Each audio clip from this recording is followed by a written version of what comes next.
Stick around. Coming up next is Marvel News number 139. It's an Avengers Plus One edition of Marvel News, and we're going to talk about, Ultimates is getting disassembled. We're going to talk about how they're going to take the pieces apart and put them back together.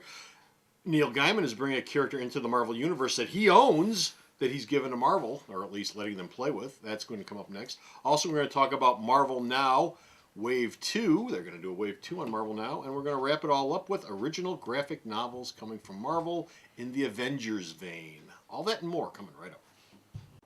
Lots of stores can make lots of claims about themselves, but only I can make the claim that nobody has ever paid full price for a new comic here at Alternate Reality. Since 1994, every new comic that's walked out the door has been discounted 15% off. So if you want to save 15% off your new comics, there's only one place to come, and that's Alternate Reality.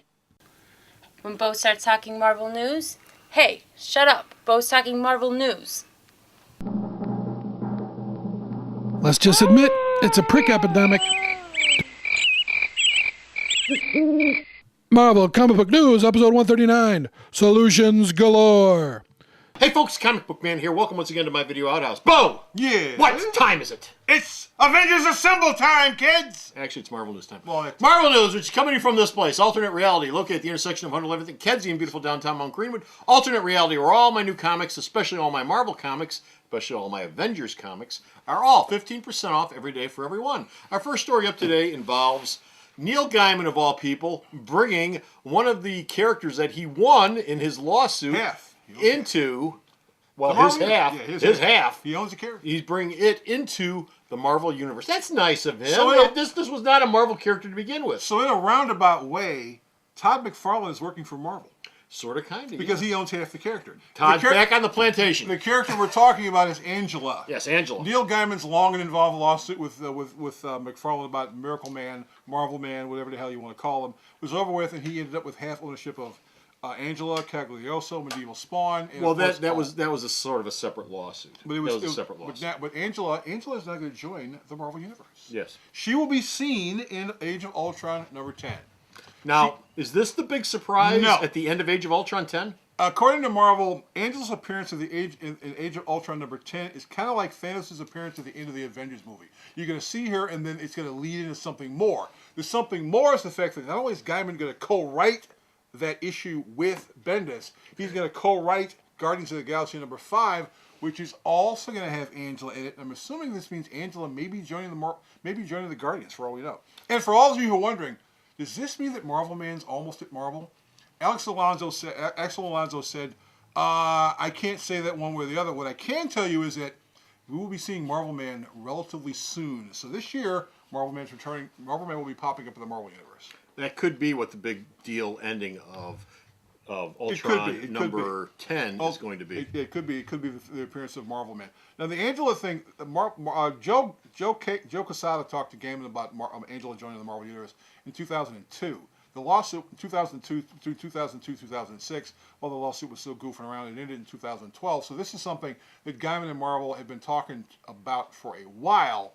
And Gaiman, so you'll have him co-writing Age of Ultron number 10, Guardians of the Galaxy. You're also going to have Gaiman's Sandman books. So for comic readers, Gaiman's basically going to be popping back over the racks. So is he's taking over as the regular co-writer on Guardians of the Galaxy? He's just going to co-write that issue number 5 with Angela's in there. And then who knows what's going to happen after that, because if we are going to see Marvel Man again in 2013, all those Gaiman Buckingham issues will be reprinted probably between now and the end of the year. Well, if they're bringing Marvel Man back, though, would he be the first choice to write it? He could be. I would assume that he would be first in line. He and Mark Buckingham have always wanted to finish the last arc they were going to do with Marvel Man before Marvel Man disappeared. Yeah. And Buckingham does not exactly have a DC exclusive, and Gaiman's not really hooked up with anyone. So if you're going to get a new Marvel Man book, Gaiman and Buckingham would be the team to go for. Okay. But when they said they got rights to Marvel Man, Quesada said he had like tons of emails from people going, "I'll be more than willing to work on this book. Please let me work on this book." Okay. Moving on. Marvel is going to be doing more original graphic novels based on everything. Well, but the Avengers. Well, the first one that's rumored. There was a rumor on Bleeding Cool that Warren Ellis and Mike McClellan were working on something Avengers related. Yeah. A couple of days later, it was revealed that Marvel's working on a series of original graphic novels, which will involve big deal writers and artists working on them. How big deal? Warren Ellis, since he has 2 books out there. Gaiman could write a book as well. Bendis may write a book. As nice as Warren Ellis is, I wouldn't consider him a big deal.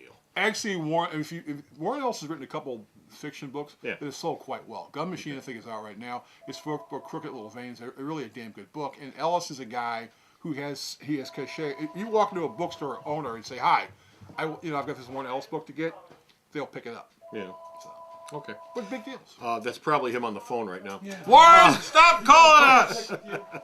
Moving on. Ultimates number 25 is going to be a disassembled issue of the Ultimates. They're disassembling the Ultimates? They're really? disassembling the Ultimates because the new writer and artist on the book are Joshua Hale Fialkoff, who has all this free time in his hands since he left Green Lantern and Green Lantern Corps and Red Lantern, and Carmine Di Domenico.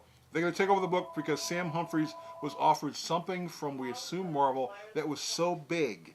He said, "I really don't want to leave Ultimates, but I couldn't say no with what you're offering me." So the plan is that they're going to disassemble the team, and when the end of their first arc is over with, you will have a brand new, all new, different team of Ultimates. All new different team. All different.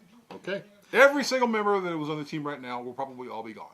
And our last story involves plans for Marvel Now. There's going to be more Marvel Now coming. Marvel Now Wave 2, Marvel Now Wave 1, which we actually just plain old Marvel Now, has sold so well and has created so many people looking at it. They said, we'd be absolute idiots not to do a Wave 2. So they're going to do Wave 2 starting in July. It'll go all the way to the end of the year. So almost everything that has not been Marvel Now to this point will probably be Marvel Now between now and the end of the year. Okay. And that's it. We're done. We're out of here yet. No more Marvel news. Go to the store's website. Check out all the news that Bo sends me that I post up there. Bo. Yes. Tell them. Sarah, let the fine folks know where they go to look up this information. www.myalternatereality.com. Relentless. Mom, nobody's answering. So go to the store's website. Check out all the news that Bo sends me that I post up there. Bo. Are you okay? No. Until next time, this is Comic Book Man. Runs a comic book And Bo. Saying, So long, kids. hi. therapy. The Video Outhouse is brought to you by some of the finest people willing to work for free. This is a list of some of them.